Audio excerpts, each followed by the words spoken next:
Hey Energetic Nation, and welcome to History Of. I'm your host and resident superhero nerd, Aaron Waller, and this is the series where we do a deep dive into various comic book characters, both heroes and villains, and give a little bit more insight as to who they are and why they do what they do. And in today's video, we're talking about a fan favorite Marvel character who has had a very tough time breaking into any medium that hasn't been comics, but will likely be breaking that mold very soon, and that's Namor the Submariner. Namor the Submariner was created by Bill Everett and first appeared in Motion Picture Funny's Weekly #1 in 1939, but that comic would go uncirculated, so Namor ended up making his big debut in Marvel Comics #1 in that same year, with the same panels from Motion Picture Funny's Weekly. Namor, better known as Namor the Submariner, was born in Atlantis to his Empress mother and sea captain father. Namor was considered a mutant as he had pink skin thanks to his mortal father, and he grew up amongst the blue-skinned Atlanteans, but eventually became the Prince of Atlantis and a warrior against the surface dwellers. And it's here where he would witness combat practice and first encounter Prince Atuma, who would later become the greatest nemesis of the Submariner. During World War II, Namor would become friends with a New York City policewoman who would beg him to join the Allies in the war. He would eventually join the fight and be on a team alongside Captain America, Bucky, and the original Human Torch, as well as Toro. It's also during this time that he would meet T'Chaka, the then king of Wakanda, and Black Panther, and even befriend a young T'Challa, and work together to bring down traitors and enemies from their respective kingdoms. As he was living amongst the surface dwellers, he would be approached by Professor Charles Xavier and asked to join the search for mutants, but his wartime PTSD would hinder their mission and cause them to leave in a rage that would solidify the bipolar disorder that he would suffer from throughout the rest of his life. Though not too long after, Namor would be soon injured and found in Fantastic Four #4 living in Manhattan with amnesia.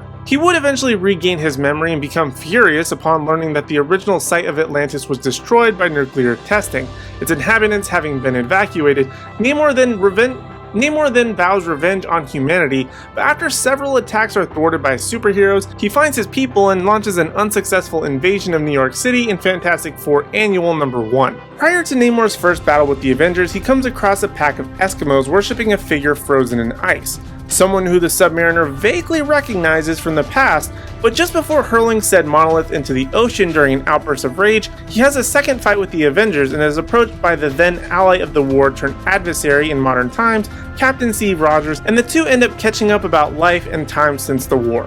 After having then moved back again to the States, Namor would later go on to ally with the Defenders and then after that join the Avengers. He would also end up joining Marvel's Illuminati and be a core member, and also happen to be the only one who would oppose the vote to shoot Hulk into space prior to World War Hulk, which would turn out to be a great decision for him later once Hulk returns and basically starts killing everyone in his path. Namor would then spend a lot of time with and on the X-Men, fighting in various events and even being one of the Phoenix Five, which is when the Phoenix Force fractures itself amongst 5 mutants, though he would be the first one to fall off. But during the Enter the Phoenix story, in which Phoenix holds a tournament to decide its next host, Namor is selected and transported into another dimension to fight in the battle amongst other heroes and villains. He would go pretty far but be ultimately defeated by the new host, Echo. And after his defeat and various other failures to control the Phoenix, many of the Atlanteans rebelled against his rule.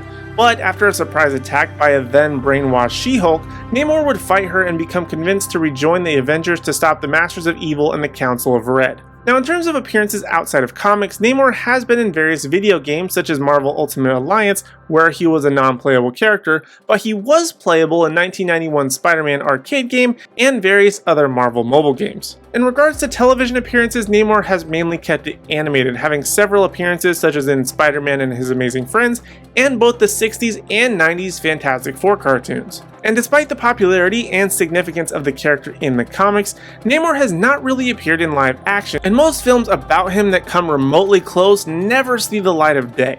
But now he'll be coming to the MCU and making his debut in the sequel Black Panther Wakanda Forever, where he's long been rumored and now confirmed to be portrayed by Tenoch Huerta. Now, because of his unusual heritage, Namor is considered unique both among humans and Atlanteans, and is even referred to as Marvel's first mutant because of his unique abilities that often come and go depending on the situation he finds himself in. Namor possesses superhuman strength, speed, stamina, agility, has enhanced vision and hearing, can heal with water, breathe underwater, he can fly, and he can even change the weather with the help of his trident. And now for my favorite segment here on History of, the recommended reading section, where I give you a list of comics to go and learn more about the character, but even better, see them in action. First up, we have Motion Picture Funnies Weekly #1, or if you can't find that, just go with Marvel Comics #1. Either way, both are technically the first appearance of Namor, which, as I like to say, is always a great place to start. Up next, I recommend the Saga of the Serpent Crown. This is kind of like Namor's version of God of Thunder, with a bunch of various different things happening.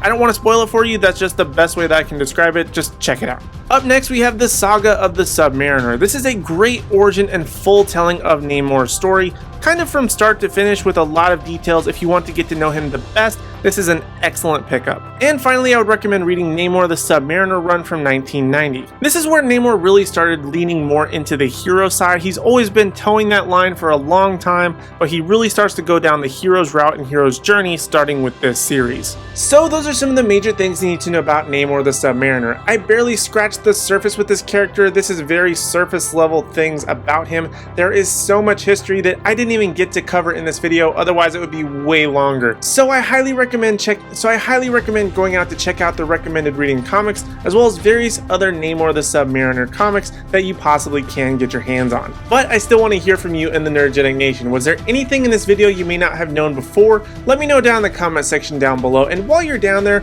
leave me suggestions to any characters you want to see on this series. Your suggestion just might become next week's video. And also, while you're down there, don't forget to hit like, subscribe, and ring the bell notification so you miss out on any future videos from me or the rest of the Nerdgenic team. And also give us a like and follow across all social media platforms at Nerdgenic. That way you don't miss out on any special news, announcements, or articles at nerdgenic.com. But in the meantime, if you want even more video content from us, check out these videos on screen, like the History of playlist, which grows every single week. You don't want to miss out on that. Or if you're into a little bit of a change of pace, check out Ash's latest anime video right over here. But other than that, thank you guys so much for joining me. I really do appreciate it, and we hope to see you in the next video.